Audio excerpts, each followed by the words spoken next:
সাফওয়ান ইবনে Umayya মক্কার কুখ্যাত সন্ত্রাস, সেই বিশাল বড় একজন খারাপ ব্যক্তি ছিল।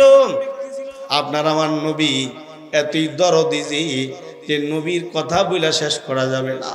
নবী আলাইহিস সালাতু ওয়াস সালামের মহব্বতের আলোচনা কইরা শেষ করা যাবে না। আল্লাহর মহব্বতের আলোচনা তো করেই শেষ করা যাবে না। আল্লাহ বলে কুল্লাউ কানাল বাহরু মিদাদাল লিকালিমাতি রাব্বি লানাফিদাল বাহরু ক্বাবলা আন তানফাদা কালিমাতু রাব্বি ওয়ালাউ জিনা বিমিসলিহি মাদাদা। আল্লাহর প্রশংসা করে শেষ করার মতো যোগ্যতা কারো নেই। নবী মুহাম্মদ সাল্লাল্লাহু আলাইহি ওয়াসাল্লামের প্রশংসা করেও আমরা শেষ করতে পারবো না। আল্লাহর দোস্ত এমনই উদার মনের ছিলেন, যেই উদার মন মানসিকতার কারণে কাফেররা পর্যন্ত নবীর উপরে ফেদা হয়ে গেছে। সাফওয়ান ইবনে উমাইয়া অস্ত্রবাজ ছিল, তার কাছ থেকে মানুষ অস্ত্র নিয়ে যুদ্ধ করত। কষ্ট না হইলে আমার সাথে বলেন, তার কাছ থেকে মানুষ কি নিয়ে যুদ্ধ করত? অস্ত্র নিয়ে যুদ্ধ করত। এই সাফওয়ান ইবনে উমাইয়া সে একজন বখাটে ছেলেকে বাউ করলো। এই ছেলের নাম হইল উমাইর। তারা ডাইকা বলে, এই উমাইর, তোর যা কিছু লাগে সব দিমো, মইরা গেলে তোর বিবি বাল বাচ্চাকে আমি আমার কাঁধে উঠায় নিব। তার মানে যাবতীয় যত কিছু লাগবে সব আমি আমার পক্ষ থেকে তোর পরিবারকে দিয়া যাবো। তুই আমার একটা কাজ করে দিবি। গুরুত্বপূর্ণ আলোচনা এসে গেছি, দোনো হাত উপরে উঠান। অমনোযোগ হয়েন না। নবীকে যে ভালোবাসলে লস হবে না, এটা কেমনি বুঝাইমো, তাই নবীর হাদিস থেকে শুনাইতেছি। আওয়াজ করে জোরে বলেন আল্লাহু আকবার, আর জোরে বলেন আল্লাহু আকবার, আর জোরে বলেন আল্লাহু আকবার। সাফওয়ান ইবনে উমাইয়া উমাইরকে ডাইকা বলে, তোর যত রকমের সুযোগ সুবিধা আছে সব আমি তোকে প্রদান করব, তবে তুই আমার একটা কাজ করে দিতেই। উমাইর নামক বখাটে বলে, কি কাজ করে দেব? কাজটা হলো মুহাম্মদকে তুই মাইরা দুই টুকরা করবি। নে, তোর একটা তরবারি দিয়ে দিলাম, অস্ত্র দিয়ে দিলাম। এই অস্ত্রের মধ্যে আমি তোরে বিষ লাগাই দিলাম। কোন রকমের এই তরবারির আসল যদি মুহাম্মদ সাল্লাল্লাহু আলাইহি সাল্লামের গায়ে লাগে, তাহলে বিষের কারণে মুহাম্মদ সাথে সাথে ইন্তেকাল করবে। সাফওয়ান এই প্রস্তাব দিল। উমাইর নামক বখাটে ছেলেরা সাথে সাথে রাজি হয়ে গেল, নবীজিকে হত্যা করবে। আর নবীজি আমাদেরকে ভালোবাসে, আমরা নবীর সুন্নত অমান্য করে চলছি, আমরা নবীকে না চিনার বান্ধবীরা চলছি, অথচ নবীজি আমাদেরকে মহাব্বত করে। নবী আলাইহিস সালাতু ওয়াস সালাম মদিনাতুল মুনাওয়ারায় অবস্থান করতেছে। উমাইর তরবারিটা নিয়ে মদিনার ভিতরে প্রবেশ করেছে। যেই মদিনায় দাজ্জাল পর্যন্ত ঢুকতে পারবে না। হুদুদে হারাম, দুই হারাম, মক্কার হারামের ভিতরে কোনো কাফের ঢুকতে পারবে না, এবং দাজ্জালেও ঢুকতে পারবে না। মদিনার হারামের ভিতরেও কোনো দাজ্জাল ঢুকতে পারবে না, এবং কোনো কাফের ঢুকতে পারবে না। এটা আল্লাহ তাআলা আল্লাহর জিম্মায় নিয়ে ফেরেশতাদেরকে নিয়ে পাহারাদারি করাইতেছে। সুবহানাল্লাহ জোরে বলেন। এত আস্তে কইলে হবে না। আল্লাহর প্রশংসার বর্ণনা চিল্লে জোরে বলেন সুবহানাল্লাহ। উমাইর চলে গেছে অস্ত্র নিয়া। যাইতে যাইতে রাত্র হয়ে গেছে। একটা গাছের আড়ালে সে রাতের বেলায় থাকবে বলে সিদ্ধান্ত নিয়ে গাছের আড়ালে গেছে। এর মধ্যে সাহাবাই কেরামের একটা জামাত তাকে ধরে ফেলছে। রাখে আল্লাহ, মারে কে? মারে আল্লাহ, রাখে কে? আল্লাহ তাআলা বলে, কুলিল্লাহুম্মা মালিকাল মুলকি তুতিল মুলকা মান তাশা ওয়া তানজিউল মুলকা মিম্মান তাশা ওয়া তুইজ্জু মান তাশা ওয়া তুযিল্লু মান তাশা বিয়াদিকাল খায়র ইন্নাকা আলা কুল্লি শাইইন কাদির। যারে ইজ্জত দেওয়ার সিদ্ধান্ত আল্লাহ নিয়েছে, তারে কেউ বেজ্জতি করতে পারবে না। যারে আবার আল্লাহ তাআলা বেজ্জতি করার সিদ্ধান্ত নিছে, সবাই মিলে চাইলেও তারে ক্ষমতায় রাখতে পারবে না। সেনাবাহিনী, র্যাব, পুলিশ, গোয়েন্দা, এনএসআই, ডিজিএফআই সবাই মিলে চাইলেও হাসিনারে ক্ষমতায় রাখতে পারবে না, কারণ উপরওয়ালা সিদ্ধান্ত নিচ্ছে তাকে রাখা হবে না। ঠিক বললাম না? ঠিক বললাম? জোরে বলেন। সাফওয়ান ইবনে উমাইয়ার শত্রু উমাইর চলে গেল, গাছের আড়ালে গিয়ে আত্মগোপন করলো। সাহাবাই কেরাম তারে দইরা আল্লাহর দোস্তের খেদমতে নিয়ে গেল। আল্লাহর দোস্ত তারে বলে, এই উমাইর, সত্যি সত্যি বলবা তুমি কোন মতলবে মদিনায় এসেছ? উমাইর বলে, মুহাম্মদ, আপনি একজন ভালো মানুষ, ভালো মানুষের সামনে মিথ্যা কথা বলতে নাই, ভালো কথা বলতে হয়, সত্য কথা বলতে হয়। ওগো মুহাম্মদ, আমাকে সাফওয়ান ইবনে উমাইয়া এই কথার ভিত্তিতে অস্ত্র দিয়ে, এই যে অস্ত্রটা দিয়ে আমারে পাঠাইছে যাতে আমি আপনারে হত্যা করি। আপনাকে হত্যা করবার জন্য আমি মদিনায় চলে এসেছি। আপনি আমারে জিজ্ঞাসা করছেন, তাই সত্য সত্য কথাটা আমি বলে দিয়েছি। হযরত মুহাম্মদ সাল্লাল্লাহু আলাইহি ওয়াসাল্লাম উমাইরকে বলে, উমাইর, তুমি কি বলো, আমাকে হত্যা কইরা কি তুমি শান্তি পাইবা? উমাইর বলে, না আল্লাহর নবী, এতদিন আপনার ভিতরে আপনার ব্যাপারে আমার ভিতরেও বদচিন্তা থাকলেও এখন আপনার কাছাকাছি আসার সাথে সাথে আমার দিল বদলে গেছে। এখন আমি আপনার কদমে আছি, দয়া করে আমারে কালিমা পড়ায়া মুসলমান বানায় দেন। দুশমন আইলো নবীর হত্যা করতে, ওই দুশমনি আল্লাহর রাসূলের সামনে কালিমা পড়া মুসলমান হয়েছে। উমাইর মুসলমান হয়ে চলে গেছে। আল্লাহর রাসূল হাবিবে কিবরিয়া নবী তারে বলছে, উমাইর, তুমি আমার কাছ থেকে কালিমা নিয়েছো, এই আমলগুলো করবা, চাইলে মদিনায়ও থাকতে পারো, আমরা যা খাই তুমি তাই খাইবা, আমি নবীর সাথে তুমি থাকবা, আমি যা খাই তুমি তাই খাইবা, আর যদি বলো মক্কায় চলে যাবে তাহলে আমি তোমারে যাইতে অনুমতি দিতেছি, তুমি যাইতে পারো। উমাইর বলে, ওগো আল্লাহর নবী, আমি মক্কায় চলে যাই, মক্কায় গিয়া আমি আমার বিবি বাল বাচ্চাদেরকে আপনার পক্ষে দাওয়াত দিয়া ফেলাই।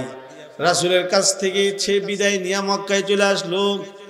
অল্প কিছুদিনের মাথায় আল্লাহর রাসূল সাহাবীদেরকে নিয়ে মক্কায় হামলা করবার নিয়তে, কুফারে কুরাইশদের উপরে হামলা করার নিয়তে সকল সাহাবীদেরকে নিয়ে 10,000 সৈন্য নিয়ে মক্কার অভিপ্রাণে আল্লাহর রাসূল রওনা দিয়েছে। আল্লাহর রাসূল সাল্লাল্লাহু আলাইহি ওয়াসাল্লাম মক্কার আশেপাশে আইসা যখন অবস্থান করতেছে, ঠিক অমন সময় উমাইর আল্লাহর রাসূলের খেদমতে আইসা বলে, আল্লাহর রাসূল, আপনি যে মক্কায় আসতেছেন এবং সাহাবাই কেরামদেরকে নিয়ে যে আপনি মক্কার কাফেরদের উপরে আপনি তরবারি চালাবেন, এই খবরটা আমারে যে পাঠাইছিল আপনারে খুন করবার জন্যে, সেই সাফওয়ানও জানছি। সাফওয়ান নিজের জানের ভয়ে, প্রাণের ভয়ে এখন পালায়ন করবার লাগছে। আমি তার পক্ষ থেকে আপনার কাছে জান ভিক্ষা চাই, আপনি তারে জান ভিক্ষাটা দিয়া দেন, তারে আপনি মাইরেন না।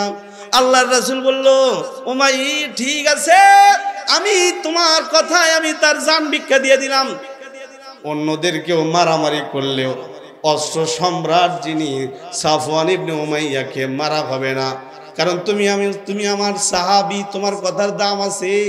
কারণ নবীর কাছে উম্মতের দাম আছে, যদিও উম্মতের কাছে নবীর দাম নাই, সাহাবীদের দাম আল্লাহর নবীর কাছে আছে, নবীর দামও সাহাবীদের কাছে আছে। হাম ফকর সে कहते हैं हमारे साहबा वल्लाह हमें जान से प्यारे ही साहबा। उस चांद जो रोशन हुआ बदहा की उफुक पर, उस चांद के ताबंद सितारे ही साहबा। আল্লাহর রাসূল তাকে বলে দিল, ঠিক আছে উমাইর, তুমি যেহেতু আমার কাছে সাফওয়ানের বেলায় সুপারিশ করছো, যাও, তারে আমি মাফ করে দিলাম। ফাহুয়া আমিন, সে নিরাপদ, তার উপরে তরবারি ওঠানো হবে না। উমাইর বলে, আল্লাহর নবী, আপনি যা বলছেন তা তো ঠিক, কিন্তু আমি গিয়া যদি তারে বলি তাহলে তো সে বিশ্বাস করবে না, কারণ সে আমার এই বারাগর ছিল আপনার মারবার জন্য। আমি আপনার কাছে আইসা কালিমা পড়া মুসলমান হয়ে গেছি, এটা আমি তারে জানাইছি। এখন যে যদি আমি তারে বলি, এই বেটা সবাই পালাইলে পালাক, তুই পালাইস না, আমি তোর পক্ষ থেকে, আল্লাহর রাসূলের পক্ষ থেকে আমি তোকে নিরাপত্তার সার্টিফিকেট দিতেছি, তাহলে তো সে বিশ্বাস করবে না। আপনি এমন একটা কিছু দেন যে জিনিসটা আমি তারে দেখাইলে সে বিশ্বাস করবে যে হ্যাঁ আপনি যে আমার কাছে তার নিরাপত্তার স্বীকৃতি দিয়েছেন। আল্লাহ রাসূল সাথে সাথে হাবিবে কিবরিয়া নবী নিজের মাথায় থাকা পাগড়িটা উমাইরকে দিয়া বলে, উমাইর এই যে আমার পাগড়িটা নিয়ে যাও, এটা তুমি সাথে রাখবা, আর সাফওয়ান ইবনে উমাইয়াকে আমার এই পাগড়ি দেখায়া বলবা যে আমার নবী তোমার মতো খুনিকেও নিরাপত্তা দিয়ে দিছি, প্রয়োজনে বাইয়িনা হিসাবে দলিল হিসাবে আমার এই পাগড়িটা দেখাইবা। হযরত উমাইর রাদিয়াল্লাহু আনহু খুশি হয়ে গেছে। আল্লাহর রাসূলের হাতে চুমা খাইয়া উমাইর বাড়িতে আইসা সাফওয়ান ইবনে উমাইয়াকে খুঁজে। এর মধ্যে খবর পাইছে উমাইর সাফওয়ান নিজের জান নিয়ে পালায়ন করবার জন্য রেডি হইতেছে। ঘুরতে ঘুরতে ঘুরতে ঘুরতে একটা জায়গায় গিয়া চিপার মধ্যে গিয়া সাফওয়ান ইবনে উমাইয়াকে হযরত উমাইর পাইছে। উমাইর বলে, এই কি করতেছস? কি করতেছিস শুনিস না? মুহাম্মদ তার সব বাহিনী নিয়ে চলে আইছে, আমার সাল বাগলা সব উড়ায় ফেলবে। জীবনভর এই মক্কা নগরীতে যত অশান্তি হয়েছে আমার অস্ত্র দিয়া হয়েছে, এটা দিয়া করছি পরিশেষে তোরে ভাড়া করে নিছি নবীরে মারবার জন্য। তুই কিনা গিয়া নবীরে না মাইরা কালিমা ভরে চলে আইছস। এখন তো আমার পিঠের চামড়া উঠায় ফেলবে, আমাকে মৃত্যুদণ্ড দেওয়া হবে। হযরত উমাইর রাদিয়াল্লাহু আনহু বলে, ভাই আমি আল্লাহর রাসূলের সাথে সাক্ষাৎ করে এসেছি, আল্লাহর রাসূল তোকে মুক্তি দিয়েছে, তোকে মারবে না, তোকে মৃত্যুদণ্ড দেওয়া হবে না। কয় না, আমি তোর কথা বিশ্বাস করি না, কোনো প্রমাণ থাকলে প্রমাণ দিতে পারস। সাথে সাথে উমাইর বলে, নে এই যে আমার নবীর পাগড়িটা দেখ, আমার নবী আমাকে এই পাগড়িটা দিয়া বলে দিছে উমাইরকে পাগড়ি দেখায়া বলে দিবা যে আমি তাকে মৃত্যুদণ্ড দিব না। সুবহানাল্লাহ। নবী আলাইহিস সালাতু ওয়াস সালাম মুক্তি দিয়া দিল। আল্লাহর রাসূল সাল্লাল্লাহু আলাইহি ওয়াসাল্লাম সব কিছু স্বাভাবিক হইলে পরে সাফওয়ান ইবনে উমাইয়াকে নিয়ে নবীর খেদমতে হাজির হইল। উমাইর সাফওয়ানকে নিয়ে নবীর কাছে গিয়া বসছে। নবীজি তারে বলে, কি খবর সাফওয়ান? আল্লাহ রাসূল আমি কিন্তু মুসলমান হব না। রাসূল বলে, মুসলমান না হইলে তোমার উপরে আমি জোর জবরদস্তি করব না, লা ইকরাহা ফিদ্দীন, আমি তোমার উপরে জোর জবরদস্তি করব না। পরক্ষণেই সাফওয়ান বলে, আল্লাহ রাসূল আমাকে 2 মাসের সময় দিতে হবে, আমি 2 মাস বুঝা শুনা তারপরে আমি সিদ্ধান্ত নেব। আল্লাহর রাসূল বলে, তোমাকে আমি 2 মাসের জায়গায় 4 মাস 6 মাস সময় দিলাম, তুমি এর ভিতরে যদি তোমার বুঝে ধরে তাহলে কালিমা পড়া মুসলমান হয়েও। সাফওয়ান ইবনে উমাইয়া নবীর এই কথা শুনে সাথে সাথে আল্লাহর রাসূলের দরবারে কালিমা পড়া মুসলমান হয়ে গেছি। আল্লাহর রাসূল হাদিসে বলি, তারা ইমানের মজা পাবে যারা কিনা 3 গুণ হাসিল করেছে। এর একটা হলো আল্লাহর রাসূলের মহব্বত দিলের ভিতরে যাদের থাকবি তারাই ইমানের মজা পাবি। নবী যে আপনারা আমারে কত ভালোবাসে। কাফের নবীর জানের দুশমন, নবীর মালের দুশমন, নবীর ইজ্জতের দুশমন, নবী তাদেরকে পর্যন্ত ভালোবাসে। আর আমরা যারা আছি নবীর উপরে ঈমান এনেছি, আমাদেরকে বুঝি ভালোবাসে না? কি বলেন, আমাদের কি বুঝি নবী ভালোবাসে না? অনেক বেশি ভালোবাসে। হাদিসের কিতাবে ওয়াকিয়া লেখা হয়েছে, ইয়ামেনের একজন সরদার নাম হলো সুমামা ইবনে আসল। সুমামা ইবনে আসল উনি ইয়ামেনের একজন সর্দার। এই সর্দার নবীর দরবারে গিয়া নবী আলাইহিস সালাতু ওয়াস সালামের কাছে গিয়া কালিমা পড়া মুসলমান হয়ে গেছে। নবী আলাইহিস সালাতু ওয়াস সালাম তারে মুসলমান বানায় নিয়েছে। এর মধ্যে হযরত সুমামা আছে তার গ্রামে, তার শহরে চলে গেছে, তার দেশ ইয়ামেনে চলে গেছে। ইয়ামেনে চলে যাওয়ার পর হযরত সুমামা রাদিয়াল্লাহু আনহু উনি চিন্তা করে দেখছে, আমার নবী মুহাম্মদ সাল্লাল্লাহু আলাইহি সাল্লামকে সবচেয়ে বেশি কষ্ট দিয়েছে কুফারে কুরাইশ, মক্কার কাফেররা আমার নবীর কষ্ট দিয়েছে। আর মক্কার লোকেরা আমাদের ইয়ামেন থেকে তারা গম নিয়ে আটা বানায়া রুটি বানায়া খাইতেছি, তাদেরকে গম দেওয়া বন্ধ করে দেব, তাদেরকে আর গম দেব না, কারণ তারা আমার নবীর কষ্ট দিছে। আওয়াজ করে জোরে বলেন, কারে কষ্ট দিছে? আমার নবীরে দ্বারা কষ্ট দিয়েছে। আমার নবীরে আমি ভালোবাসি, আমি আমার নবীরে ভালোবাসি। আর আমার নবীরে যারা কষ্ট দিয়েছে তাদেরকে এখন আমি শায়েস্তা করব। উনি সুমামা রাদিয়াল্লাহু আনহু সাথে সাথে ইয়ামেনবাসীকে বলল, সব জায়গায় আমরা গম বিক্রি করবো, কিন্তু মক্কার কাফেরদের কাছে আমরা গম বিক্রি করবো না। মক্কার কাফেররা গম কিনবার জন্য ইয়ামেনে গেছে, ইয়ামেনে গিয়া গম কিনবার জন্য দাঁড়ায় রয়েছে। এদিক দিয়া হযরত সুমামা ইবনে আসল রাদিয়াল্লাহু আনহু উনি যখন ঘোষণা করেছে, গোটা ইয়ামেনবাসী প্রতিজ্ঞাবদ্ধ হয়েছে যে আমাদের সর্দার যেখানে আমাদেরকে যা বলেছে তাই আমরা মানব। এদিক দিয়া কাফেররা দাঁড়ায় থাকতে থাকতে হয়রান, এইজনের কাছে যায় ওইজনের কাছে যায়, দেন না আমাদেরকে কম দেন। একদিন, এক সপ্তাহ, 2 সপ্তাহ, 3 সপ্তাহ হয়ে গেছে, 1 মাসের মতো হয়ে গেছি। মক্কা নগরীর কাফেরদের ঘরের মধ্যে গমহীন হয়ে গেল, কোনো গম নাই। কাফেরদের ঘরের মধ্যে গম নাই, গম শূন্য হয়ে গেছে। কাফেররা নিজেরা না খেয়ে মরবার লাগছে। তাদের বিবি বাল বাচ্চা যারা ছিল তারাও একান্ত এক পর্যায়ে না খেয়া তারা মরার লাগছে। এর মধ্যে কাফেররা সবাই মিলে সিদ্ধান্ত নিল, হায় রে, ইয়ামেনের বাসী আমাদের সাথে যেই ব্যবহারটা করতেছে, এই ব্যবহারের সুরাহা করবো কেমনে? এখন তারা গম বুনে, যদি তারা গম আমাদের কাছে না বিক্রি করে তাহলে তো তাদের সাথে মারামারি করা যাবে না। এদের মন চাইছে তাই তারা আমাদের কাছে গম বিক্রি করে না। এখন কথা হলো, সহজেই তাদের কাছ থেকে গমটা কিভাবে আনি? কাফেররা বৈশা মিটিং করল। মিটিং এর মধ্যে কি সিদ্ধান্ত এটা আসলে শুনেন, হাদিসের কিতাবে এসেছি। সব কাফেররা বলতেছি, আমরা এর মধ্যে জানলাম সুমামা ইবনে আসল নামক নবীর একজন সাহাবী, যে কিনা আগে কাফের ছিল, সে কালিমা পড়া মুসলমান হয়ে যাওয়ার পরে আমরা যে নবীরে কষ্ট দিছি, মুহাম্মদ সাল্লাল্লাহু আলাইহি ওয়াসাল্লামকে যে কষ্ট দিছি, ওই কষ্টের কথা সে জেনেছে। ওই কষ্টের কথা যাই না সিদ্ধান্ত নিছে যে আমাদেরকে সে আর গম দিবে না, আমাদেরকে তাই সে আর গম সরবরাহ করবে না। সে নিজেও গম ব্যবসায়ী, গম বিক্রি করবে না। এবং অন্য যে সমস্ত মানুষ গম বিক্রি করে তারাও আমাদের কাছে যেন গম না বিক্রয় করে সে নির্দেশ দিয়েছে, যার কারণে আমাদেরকে সে গম দিবে না, তার দেশের লোকেরাও দিবে না।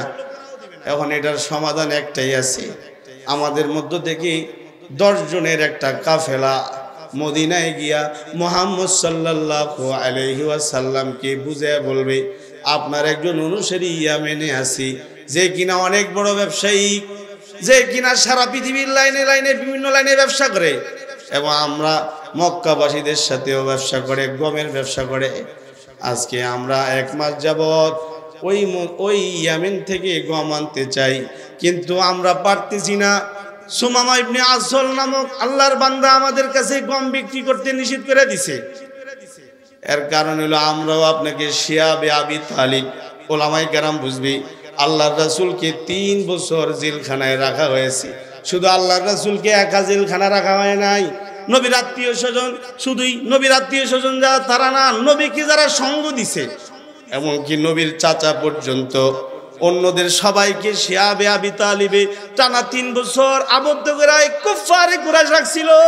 ওগো মুহাম্মদ, আমরা যে আপনারে কষ্ট দিছিলাম, আমরা যে আপনারে মারছিলাম, আমরা যে আপনার নামাজরত অবস্থায় গাড়ির উপরে গিয়া ওটের বুড়ি উঠায় দিছিলাম, আমরা যে আপনাকে মারতে মারতে আপনার গায়ের রক্ত জমিনে ফেলছিলাম, আমরা যে আপনার পায়ের জুতার রক্ত দিয়ে লাগায় ফেলছিলাম, এই সবগুলো কথা সুমামা আমাদেরকে বলছে।